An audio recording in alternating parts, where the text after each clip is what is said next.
Omega Radio Silver ndagizeye ndagarutse ni mu kiganiro menya mu gitegurirwa na Omega Radio ariko kandi Silver ndagizeye nyene maje no kumwumva kuri Awake Radio muri kano kanya tukaba turi kumwe no mutumire uko vyama twahirukana kera ndazi yuko namuvuga mucemo mumenya ariko araza kuronka akanya ko kwivuga akabazo ka mbere imbere yuko rero tuza kumenya oto turavugana ngiraza kumenya ijwi iri jambo menya harahurize muri Bibiliya ndarizi mu gitabo ca Yohana 8:32. Ego ndizera yuko ijwi mwamaze kuryumva ndazi yuko mwamaze no gucamenya uwariwo ndazi ko mumenyereye no majwi abiri Silver ndayizeye n'uyu muntu nabuze izina yahora yitwa Man of God Joshua kera yari Suguje Obama Tishiyo aho yakora indirimbo zisi yita indirimbo zipfuye uno munsi bamwita Prophet of Jesus Joshua.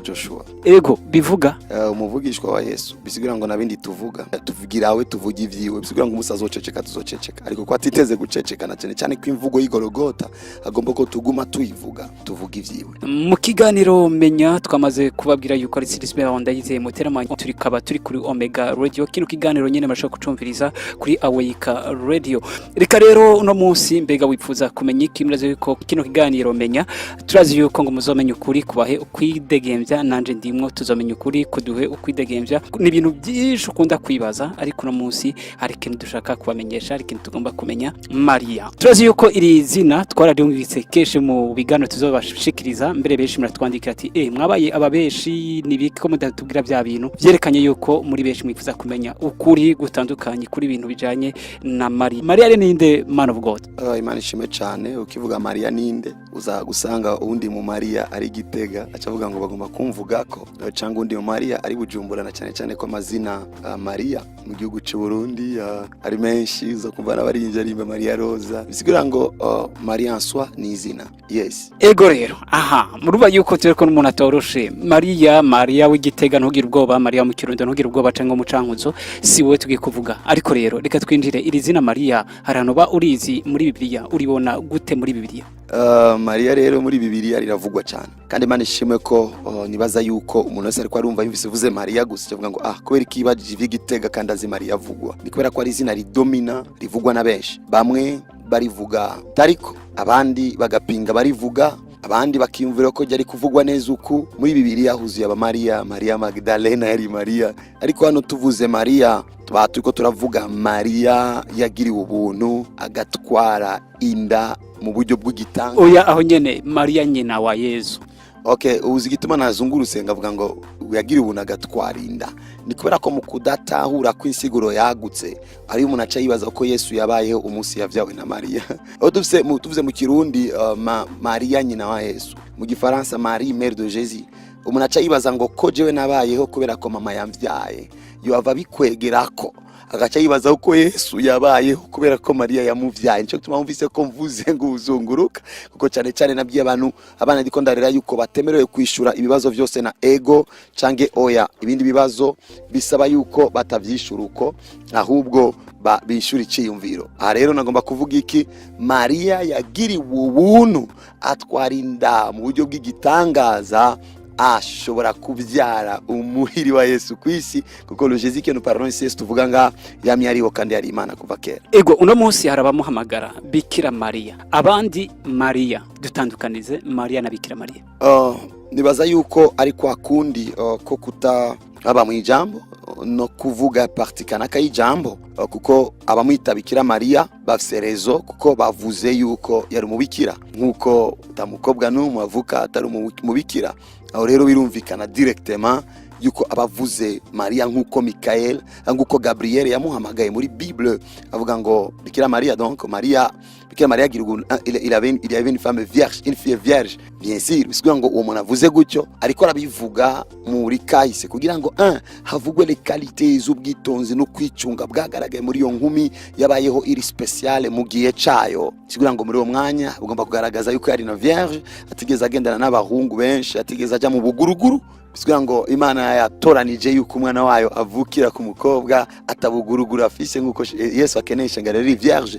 Vierge rifise signification ibintu vyaguse cyane muri Bible, ariko tuko turavuga kuri côté ya corps physique. Alors nimba tuko turavuga partie corps physique, uca wumva yuko yari vierge, Mari atarasama, ariko maze gusama, bien sûr yasamye atarize guhura n'umuhungu, ariko maze kuvyara uca wumva uko tutoshobora kuvuga ko vierge uno munsi le physique. Donc si on parle de la physique, tushobora kuvuga ko ari Vierge Marie aujourd'hui uno munsi, cange ngo tuvuge ko ari Vierge Marie nyuma yuko yo baravyaye n'abandi bana no bavyemera abandi bakabipinga, ariko birika twereka yuko abavukana na Yesu bazananye n'umuvyeyi wabo kugira ngo barabe Kristo, barabe Yesu. Yesu avuga ngo muri yankuru, Yesu avuga ngo data na bene mama ni babandi bumva ijambo. That means bamwe bavuga Vierge nibaza ko bariko baravuga histoire yo kubwo kumwesha icubahiro ko yitonze, ariko abandi bakavuga Maria kuko bibuka ko yavyaye. Bivuga ngo Vierge kwa tumva urumi bw'ifaransa ni sugi, murumva yuko Bikira Maria canke uwo Maria bavuga atakiri sugi nyuma yo kuvyara. Birumvikana ikiganiro tugikoze mu gihe tuzi yuko bivuye ku madini aca ku mashengero atandukanye, ibiganiro ku bintu bijana witwa Bikira Maria biba byinshi no guharira impari nyinshi zikaba hagati y'abantu babiri, ngo umuntu umwe umukizwa yawe n'undi muntu wahandi ngo amamubwira ngo nimugende hari amamusenga Bikira Maria, wa wundi ngo turakamusenga wanyana yimbwawe, none si nyina wa Yesu. Ni nyina wa Yesu, turazi ko twamaze kubivuga yuko uko biri kose, mbega hagati ya Yesu na Bikira Maria ihuriro ni hehe cyangwa itandukano riri hehe? Hagati ya Bikira Maria na Yesu ihuriro rinini ni umugambi. That means the big plan. Umugambi w'Imana niwo watumye haseruka witwa Maria, kuko Imana yari mu ijuru, yasanzwe ari Imana. Ihuriro rero nuko Kristo yahisemo kuvyagwa no mu iyo nkumi ya karorero. Ase iyo nkumi ya karorero Maria, kandi si ibintu vyabaye uwo munsi giturumbuka. Urazi neza yuko mu gitabo ca Yesaya igice c'icenda umurongo wa 6 kubakoresha Bibiliya ya français courante muri Louis II, baza yuko ari Yesaya 9:5. Rero mu Kirundi bavuga mu murongo wa 6, kuko umwana atuvukiye duha umwana w'umuhungu, ubutware buzoba ku bitugu vyiwe, azokwitwa igitangaza, umujyanama, Imana y'ubushobozi, data wa twese ahoraho, umukama w'amahoro. Bisigura ngo nimba Imana yari yaravuze mu kanwa ka Yesaya yuko umwana azovuka, nuko yategerezwa kuvyagwa n'umuntu, uko yavukanye umubiri w'umuntu by the grace, kubw'ubuntu rero yagiriwe Maria, niwe uwo mugambi waciyeko. Bisigura ngo umugambi wari usanzwe uri mu vyumviro vy'Imana, ni umugambi Maria atavukanye. Maria yavutse akina, nimba barahora akina amakopo, yakinya amakopo nk'abandi. Ni umugambi Maria atigeze yiyumvira kuzoba, nimba baragenda kuvoma yagiye kuvoma nk'izindi nkumi, nimba ari gucumba imikate yarayicumba nk'izindi nkumi. Si ibintu kanaka yari yasengeye ngo avyishugwe, ariko ni ibintu vyari vyateguwe n'ijuru bitamwo guca kuriwe, kuko ni yavyawe special. Mace tuvuga ngo nawe nyene yari en habitant celeste, ari umuntu wo mu ijuru, yavyawe nguko abandi bantu bose bavyago. Donc yari nkumi mu zindi nkumi, arindiriye nk'uko bibona. Urabona ko Yosefu yari maze no kumukubita ijisho, nk'uko nanje nabona ko bisijisho kuwo tubana. Bisigura ngo yari nkumi umuntu wese abona akavuga ngo bisigura ngo nta na kimwe ca special kiranga icotuma tumwita kutariko uno munsi, kuko yari umuntu simple nk'abandi bantu, acumba, avoma, ateka. Nimba yarakosheje akiri muto, mama we yaramukubise inkoni, nguko baragukuba kubisundi inkoni. That means ko vuga kahise, kuko hari abandi bakobwa bakuranye. Uno munsi gituma tuko turavuga bakobwa bakuranye ni kubera ko iyi opportunity tabagiyeko, ni nguko iyi opportunity yari kugwa kuri Marita. Tuko turavuga Marita, that means tuvuze Maria, umuntu umukobwa w'isugi vierge, yari yitonze nako karorero gusa. Tumuvuga ko mu buryo bw'umubiri, d'ailleurs tuko turavuga ivy'umubiri ngaha kuriwe, kuko we yari physique ya 100%, ari umuntu a 100% afise umubiri ufite. Mu gihe hari abantu bamwita mawe, bamwita umuvyeyi, bamwita umugabikazi, bamwita nyina w'umucunguzi wacu, abakizwa umenga ari kintu mwapfuye na Bikira Maria mupfiki. Ndizera neza na neza yuko atana kimwe twopfa nawe, naco gituma mva ko ndiko ndamuvuga neza. Gusa ukudatahura kuba muri exaggeration negative, mu kurenzako negativement kuri bamwe, abandi kurenzako positivement. kandi nawe ngira umuntu akurengereje ko babara. Birumvikana na cyane cyane ko ndiho nshoboye kubabara, mfise capacité zo kubabara kuko ndi umuntu utawumva ko ngomba kuvuga ko ari amakuru y'abantu batakiriye muri system terre. Tutibaza ko bafise umwanya wo kubabara kuko abandi bababara, ko sinibaza yuko Paulo yobabara.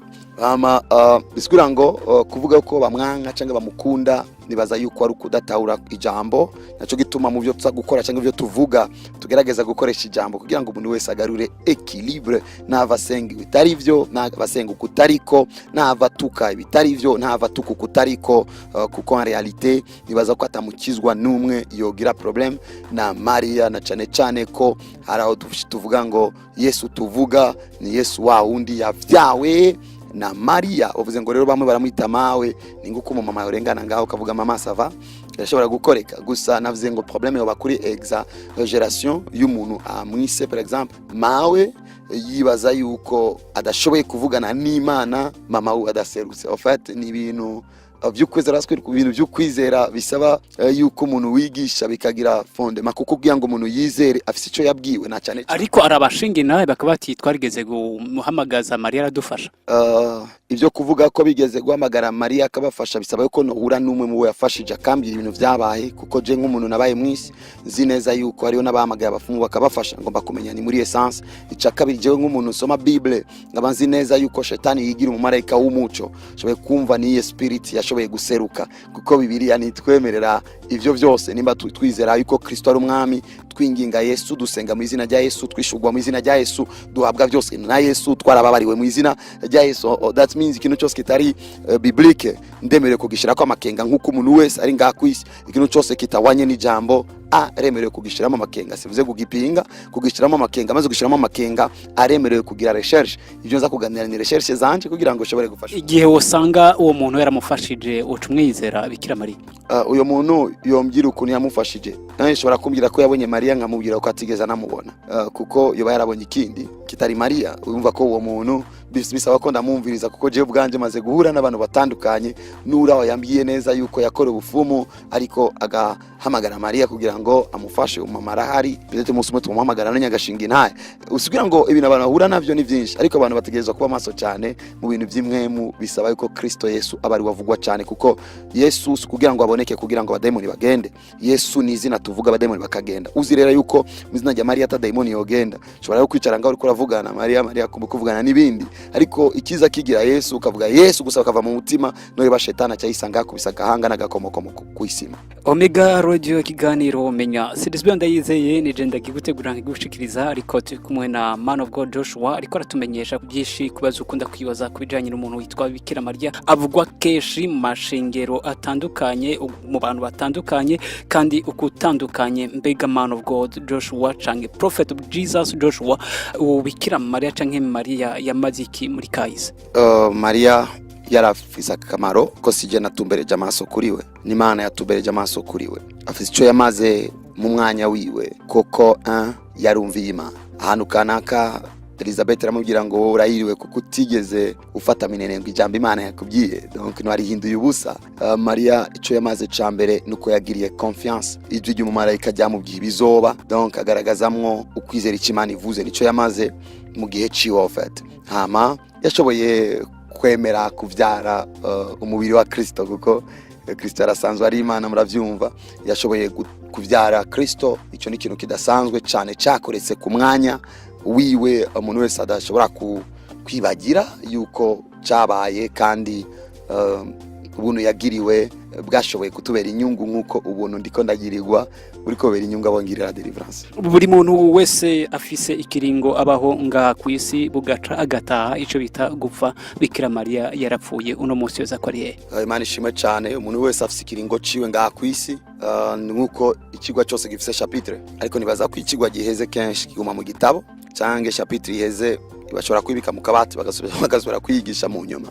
Ariko cyo ngomba kuvuga kuri we, icyo no kwemeza mu buryo bw'imwemu, Maria yarapfuye nkuko abandi bose bapfa, na cyane cyane ko Bibiliya itambwira ukuntu yapfuye.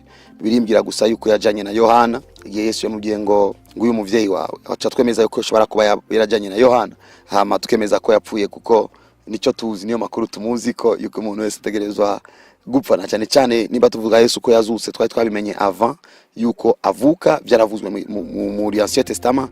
Tuvuga ngo muri Ancien Testament namwe bavuga yuko acaguruka cyangwa acajana kanaka, that means yarapfuye.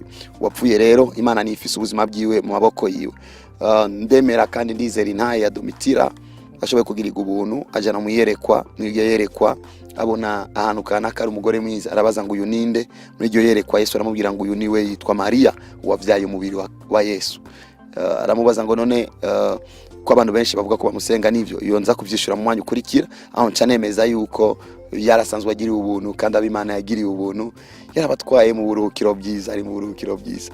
Ndibaza yuko hazogera n'igihe tugaruka kintu bita purgatoire, mu gifaransa ni purgatoire, ngo hariho iri hagati y'ijuru ngira na enfer canke umuriro. Ariko reka rero tumurabe uyu Bikira Maria canke Maria no munsi, mbega amaziki muri kubu amaziki muri kubu icamaze no kwibukwa nguko twibuka Sara, tukibuka Abraham, tukibuka icamaze kandi ni citegerezo. Kwibuka kuko umuntu wese agomba kwibuka histoire yaho yaciye. Kwibuka Rwagasore mu Burundi nibisigura ko cyatumutora, ariko kwibuka Rwagasore ni kwibuka ko yigeze gukora kugira ngo independence iboneke. Kwibuka Ndadaye mu Burundi ni twibuka kugira ngo tuce tuvuga reka tumutore, no kumwibuka kubera ko afite icyo yakoze kugira ngo demokrasi iboneke. And then kwibuka rero Maria ni histoire kandi ikwiye kwibukwa na bose kugira ngo umuntu amenye aho ibintu vyavuye. Icyo ni cyambere. Icya kabiri cyamaze ni citegererezo.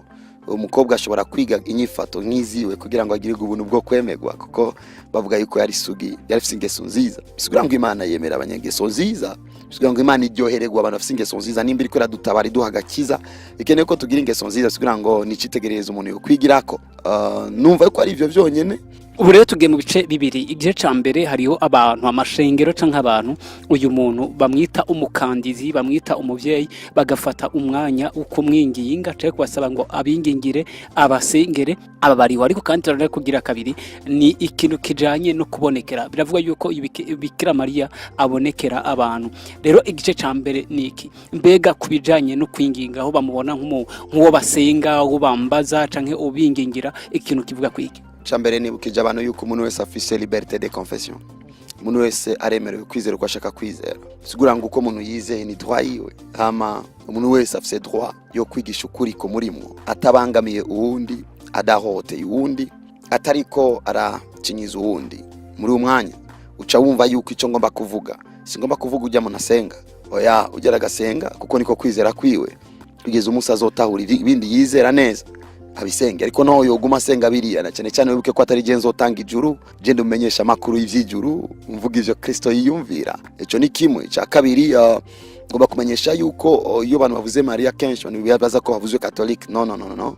Yavuze Maria realite abavuzwe isi y'umwe mu yagutse. Nico gituma unyemereye mbanze mvuge neza na neza yuko Maria turiko turavuga nga siwe tugomba kuvuga ko basenga n'uwo binginga, kwa realite ariho witwa Maria ariko akaba witwa Fo Marie, woje namanita Maria atariwe. Bisuga ngo ninavuga nkana suzugura, zoba ndiko suzugura ico kigigwa mana ciyita Maria ariko atari Maria nyina wa Yesu, naco cifutse muri iyo shusho cigize kugira ngo gishobore kuronga umwanya wo guhimbazwa. Ico rero ndibaza ko abantu bose babitahuye boca bahaguruka nabo nyene bagasenga mu izina rya Yesu, bakagikubita bakacomora. Na cyane cyane kuri jewe nawe ko twavuze ko Maria tumwibuka nka partie ya histoire, tumwibuka nk'icitegererezo in the body nk'umubiri, tugeze ahantu kuvuga kubonekera cangira stop yuko Maria yavyaye Yesu adashobora kubonekera umuntu, kazi impossible à 100%. Bibliquement mu buryo bwose buboneka, bisigura ngo ikiboneka ni kinocita Maria ni Desdaristate. Ariko gatonya imbere ko tujanga tubazi duhagara kuri cakindi cyo gusengwa, turazi yuko amufata nk'umwingigizi. Mu gihe Bibiliya ivuga ngo muzomenya ukuri kubahe ukuyibora, Yesu nawe ngo nije nzira ukuri n'ubugingo, nawe ushika kwa data tanciye ko sinzi ko tugira gatonya ikintu cyo kumwambaza cyangwa kumusenga cyangwa kumusaba yuko yobasengera. Ukibona gute ko amufata nk'umuvyeyi ashaka kubingingira? Rega ni ngaho nyene nako mvuga yuko basenga atari Maria. bien sûr bamwita Maria. Ikintu cyose cingingwa ni erere ni fo, ikintu cyose gisengwa ni erere ni fo, kuko ariko gatonya bavuye yuko batamusenga ngo baramwambaza canke bamvuge gute arabingingira. Ngomba kwemeza yuko yari kuba yo nyene yose seruka, kubera ko bidashoboka ko aseruka kandi yarapfuye. Bica bisigura ko yuko man yarapfuye adafise capacity zo kuba visible, kuko Yesu yapfuye akazuka, nco gituma afise capacity zo kuba visible. Nitwa Claude Irakoze, nkaba ndi umukozi wo mu nzu, ndakunda kumviriza Radio Omega.